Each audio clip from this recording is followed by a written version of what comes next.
Tu as une fausse foi en Jésus. Totalement une fausse foi en Jésus.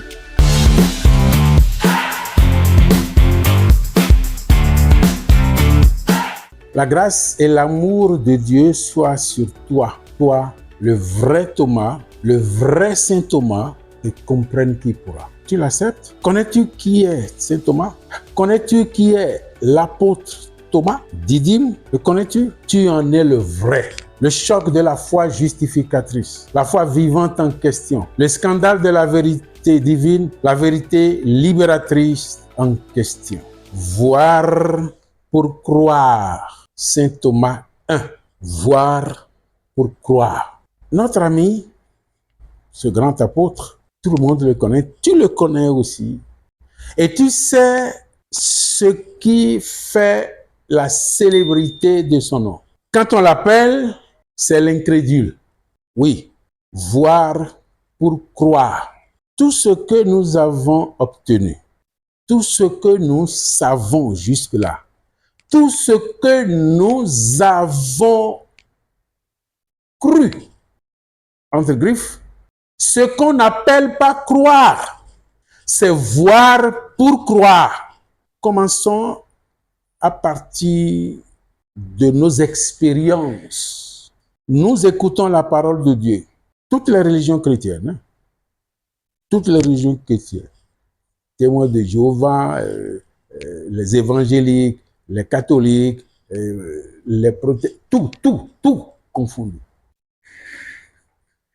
Autant de religions derrière le Christ qui soutiennent le Christ et elles disent presque différentes choses.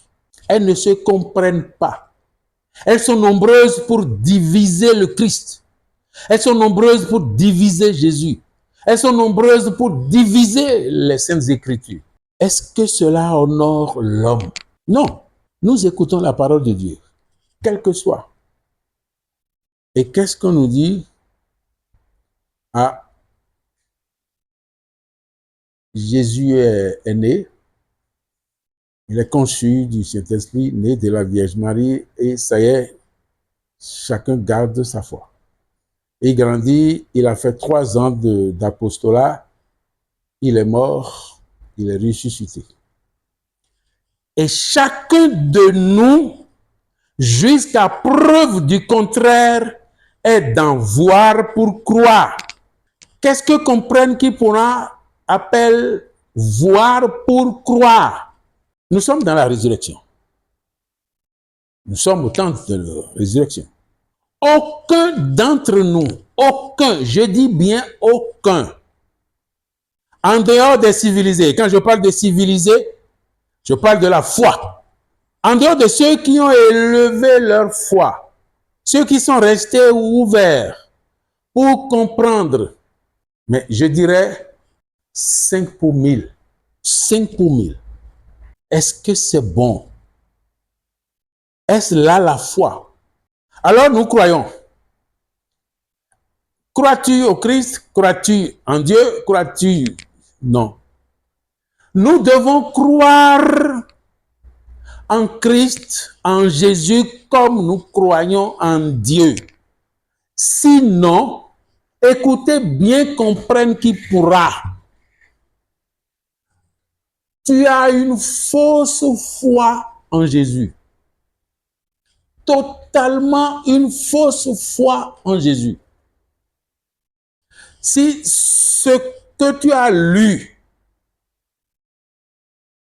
c'est ça que tu as gardé, tu ne te l'as pas approprié, tu as reçu la foi de ton église, la foi de ton église ne doit pas rester ta foi. La foi de la Bible ne doit pas rester ta foi. C'est voir pour croire. Et tu dois quitter là avec cette émission. Tu dois quitter là avec cette émission. Tu dois quitter où? Voir pour croire.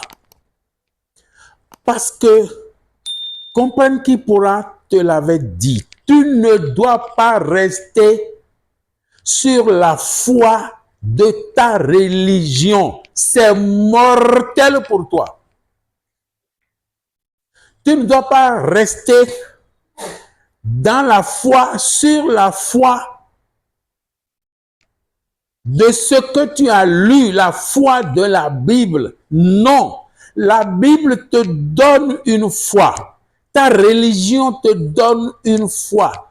Ton pasteur, au nom de ta religion, au nom de sa religion, te donne une foi, te confère une foi en te donnant des récits. Toi-même, tu as lu dans les Saintes Écritures. Tu as lu les Saintes Écritures et tu as vu une fois. Tu as rencontré la foi des autres. On a écrit, tu as écouté, tu as su. Il y a une transformation que tu dois faire. Mais combien font cette transformation? Mais c'est cette foi de nos églises, de nos religions respectives, justement, que nous gardons, que nous propageons. Et là, ce n'est pas la foi. Tu comprends que si c'est cette foi que tu gardes, à la moindre épreuve, tu fais quoi? Tu dégringoles. À la moindre épreuve, tu dégringoles. Tu commences par te chercher. Tu commences par dire, c'est quoi? C'est quoi? Pourquoi m'as-tu abandonné? Personne ne t'a abandonné. C'est parce que tu n'avais pas cru. Parce que ce n'est pas là croire. Voir pour croire, non. Voir et croire, non. Il faut transiter. Voir, oui. Entendre, oui. Mais avec transition. Si tu gardes les choses, les réalités à ce niveau, c'est que tu gardes la foi de ta religion. Il faut effacer cela. C'est ça, voir pour croire. Il faut que tu arrives à dire, toi, dans cette première partie, comme les gens que la femme samaritaine avait appelés. Quand on lui a dit, ils ont beaucoup parlé, on ne va pas revenir sur ça. Va m'appeler ton mari. La dame dit, je n'en ai pas. En cela, tu dis vrai, parce que tu en as eu tel et celui qui est là n'est pas. Ah, la femme dit, il m'a dit tout ce que j'ai fait. C'est ce qu'il est allé au village dire. Je crois que celui dont on parle est là. Alors tout le monde est venu. Et quand tout le monde est venu, ah, ils ont parlé, ils ont écouté. Et quelqu'un a dit, au nom des autres, ah, madame, femme samaritaine, ce n'est plus toi, hein. Ce n'est plus toi. Ce n'est plus toi. C'est vrai, ce que tu nous as dit nous a ramenés ici. Nous a amenés ici, mais nous-mêmes, nous avons entendu. Ça nous a pénétrés. Et c'est ça que nous gardons. Ce que tu as dit, tu nous as dit, nous a permis de venir.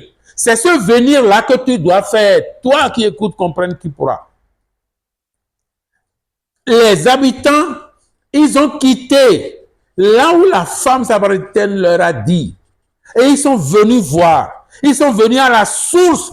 Toi-même, va à ta source. Ta source ne se trouve pas dans ton pasteur. Ta source ne se trouve pas dans ta religion. Ta source ne te trouve pas dans ton prêtre. Ta source ne te trouve pas dans ton église. Ta source se trouve en toi. Et ta source, c'est ton Père qui est dans les cieux. Donc, ce que tu as entendu, ce que tu as écouté, ce que tu as reçu, tu dois tout confier à ce Père. Et ce Père va te le redonner. Et c'est ça ta foi. C'est ça ta foi. Sinon, sans transition, tu restes dans la foi de ton église, dans la foi de ta religion, dans la foi de celui qui t'a parlé, dans la foi de ce que tu as lu. Ça ne suffit pas. Ça ne suffit pas. Ça ne suffit vraiment pas. Et tu viens de comprendre pourquoi ça ne suffit pas. Tu ne peux pas faire miracle, jamais faire miracle avec la foi de ton pasteur, avec la foi de ta religion, avec la foi de ton église, avec la foi d'un autre, parce que c'est la foi d'un autre. Tu ne peux pas faire de miracle avec la foi de ce que tu as lu. Parce que la foi de ce que tu as lu, dans ce que tu as lu, reste la foi d'autrui, reste une foi d'autrui. La transition est indispensable. Et c'est là où se trouve la vie de la foi que nous devons avoir.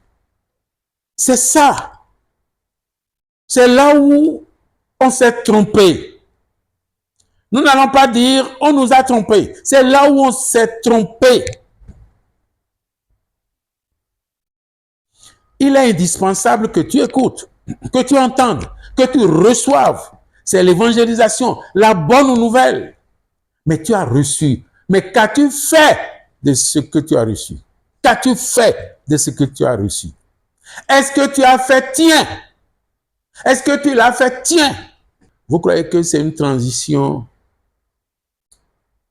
non nécessaire? Elle est indispensable. Et sans laquelle on ne peut même pas parler de foi. C'est comme ça que nous avons vécu jusque-là. Et c'est dommage. C'est dommage que nos pasteurs ne nous disent pas les profondeurs de la chose. Ça, on ne l'appelle pas foi. Parce que la foi t'appartient. La foi, c'est ta foi. La foi n'est jamais foi en l'air. La foi est ta foi. C'est pourquoi il dira tout le temps, ta foi t'a sauvé. Ta foi n'est pas la foi de l'autre.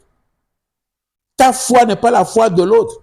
Et c'est pourquoi nous restons là, sans croire à la possibilité du miracle. La foi, c'est quoi? C'est croire à la possibilité que cela est vrai. Nous l'avions dit. Mais avec la foi de l'autre, tant que la foi que tu gardes est la foi de l'autre, tu ne peux jamais prendre la décision de transformer cette foi, puisqu'elle ne t'appartient pas. Tu l'as gardée tout simplement. Elle n'est pas en toi. Elle est encore en l'autre. Tant que tu ne feras pas de toi, de cette foi, une réalité propre à toi. Et c'est ça, voir pour croire. C'est ce que tout le monde semble reprocher à Thomas. C'est ce que tout le monde reproche à Thomas. Et c'est ce que toi-même tu oses reprocher à Thomas. Alors que c'est ça que tu as fait jusque-là. À partir d'aujourd'hui, dans Thomas 1, change le décor. Entre dans la vérité. Choisis ta foi. Prends ta foi. Laisse la foi de celui ou de celle qui t'a annoncé. Laisse la foi de ton église. Laisse la foi de ta religion. Et ce que tu auras entendu, ce que tu as entendu, dis-toi que c'est ton Père qui te l'a dit.